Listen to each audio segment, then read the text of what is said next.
Hə. Deməli, danışırıq kimdən? Amerika prezidenti Thomas Jefferson. Thomas Jeffersonun dövründə 1803-cü ildə Louisiana tutuldu. Yəni Fransa Louisiana'nı satdı Amerikaya. 1803-cü ildə satdı. Çünki Fransanın Avropada müharibələri var idi ki, müharibələrdə təqdimatı çox pul xərclənmişdi. Pul lazım idi. Buna görə Louisiana satmaq məcburiyyətində. Əmlak senzi ləğv edildi. Borclu və məhsullar sunmanız qanuna verildi. Ölkəyə qul gətirilməsinin qadağan olması haqqında qanun var. Yəni tam həyata keçirə bilmədi, müəyyən qədər, yəni tam həyata keçirə qul gətirilməsi artıq çıxışlara səbəb olacaq. Buna görə tam həyata keçirir.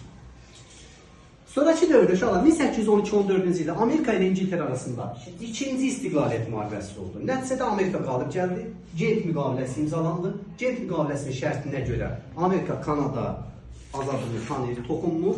İngiltərədə Amerikaya öz müstəmləkəsi kimi baxmaqdan əl çəkdi.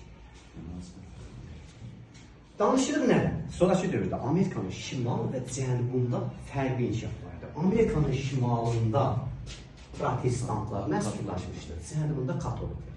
Amerikanın şimalında fermer təsərrüfatı, yəni kənd təsərrüfatı inkişaf edirdi artıq. Cənubda plantator təsərrüfatı, qul əməyi hələ də qalmış. Təsəvvür edirik, Amerikanın şimalında quldarlıq ləğv edilib, cənubunda quldarlıq hələ də qalır. Buna görə də 1861-65-ci illərdə Amerikada vətəndaş müharibəsi, ikinci vətəndaş müharibəsi və ya da ikinci burjua inqilabı baş verir. Amerikanın cənubu ilə Amerikanın şimalı arasında. Həmin zamanda Amerika prezidenti Abraham Lincoln olmuşdur.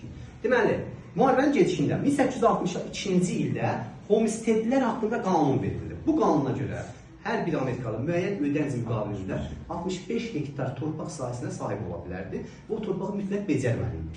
Deyək ki, kəndiyə torpaq verildi. Torpaq becərmirsə, dövlət onun əlindən alırdı. Nə məqsədlə verir torpağı? Becərmək məqsədi. Başa düşdüyüm. 63-cü il yanvarın 1-dən emansipasiya deyirlər və yaxud da azad olunma haqqında qanunla Amerikada quldarlıq ləğv edildi. 65-ci ildə müharibə bitdi.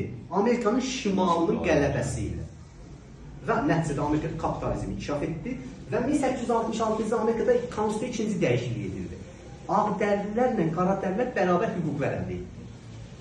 Yəni, bu vaxta qədər qaradərlilərə hüquqlar verilmirdi. Ağdərlilərlə bərabər hüquq əldə etdi. Sonraki dövrdə danışırıq kimdən? Danışırıq Amerika prezidenti Theodore Roosevelt. Theodore Roosevelt'in dövründə tristlər əleyhinə qanun qəbul edildi. Tristlər əleyhinə qanun biz hələ Azərbaycan tarixində 1900-1900 dünya tarixində nə demişdik? Dedi 1900-1903-cü ildə dünya iqtisadi böhranı baş verdi.